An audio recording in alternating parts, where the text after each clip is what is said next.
¿Qué es el beat match? Es muy importante conocer esto porque aquí es donde empieza la magia y les voy a explicar por qué.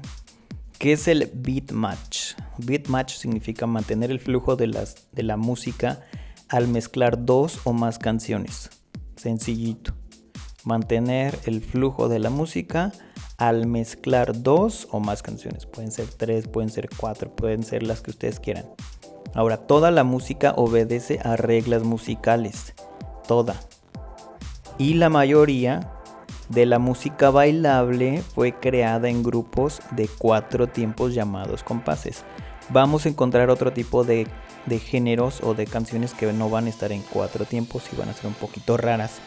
Pero la mayoría, yo te puedo decir que el 98% de la música que utilizamos los DJs está a 4 tiempos. Y vamos a utilizar estos compases de 4 tiempos y serán nuestros componentes básicos para empezar a mezclar estas canciones. Si estás intentando mezclar o alinear tus ritmos pero te olvidas de los compases, créeme que vas a sonar horrible.